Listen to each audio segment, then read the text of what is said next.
Speaking of nourishing, the latest album is Good Shepherd. The Yes. song Altar talks about the separation of the concept of church and the condition of the state of our hearts. Was there a particular experience that inspired you to write that song? When I was a kid, I hated altar calls. They all felt like walks of shame. Every time I would go to church, and at the end of the service, whenever the people would stand up and they're about to pray us out, they would hold an altar call for someone to come down and give their life to Jesus. Love it.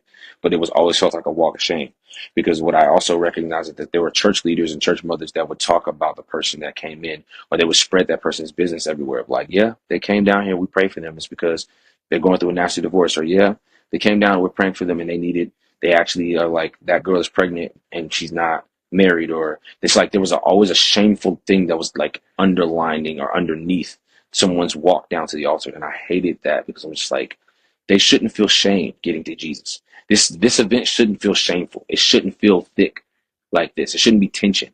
It should be a sigh of relief that they get to Jesus. Like, I don't understand why it feels this way.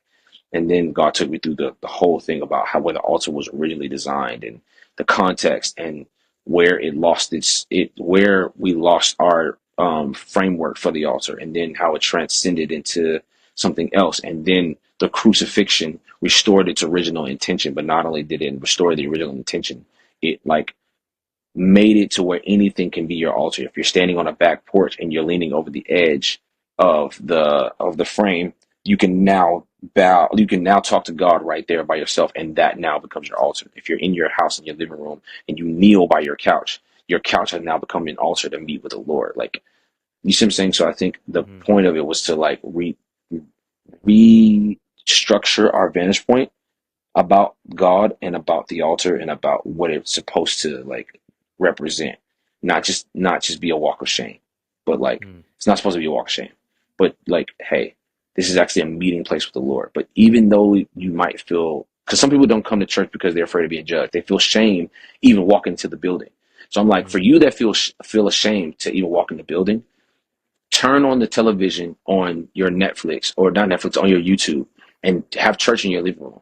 Bow at your couch, or at your dining table. God will meet with you right there. You don't necessarily need to be in the four walls of a church for God to meet with you.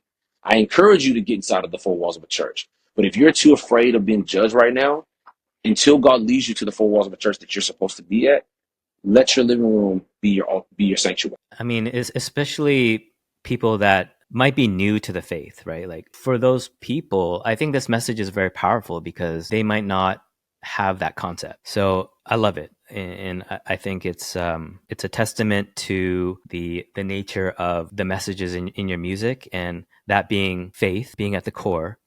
The next question is, how do you maintain and nurture your personal relationship with God while navigating the demands of the music career? Um, I do what my person told me. Um, she used to say, I used to tell people like, oh, I let God interrupt me anywhere I go. If I'm out and I'm working, or if I'm in the studio, or if I'm navigating, if I'm in a meeting greet or whatever, and I feel God tugging on me, I will walk away from where I am, and I will let like God like have all the time that He wants with me. You know what I'm saying? I'm like, if I'm playing my video game at home, if I'm watching a show, and God is like, hey, let's have a conversation, I'm like, yeah, absolutely, let's talk. And then she looked at me one day, she was like, that's really noble, and that sounds really good.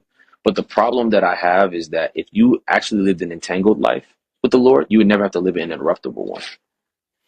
If you invite him in everything that you're doing, you don't have to, he doesn't have to interrupt you to get your attention. So I think the way I navigate it is I just invite him into everything I'm doing. If I'm playing my video game, I'm inviting him into it. If I'm doing a song, I'm inviting him into it. If I'm having a meet and greet, or doing a like leading worship, where I invite him into everything that I do throughout the day. If I'm driving on the road, I'm inviting him into every space. Like, there isn't anywhere that I am that he can't be. I try my best to live an entangled life with the Lord instead of an interruptible one.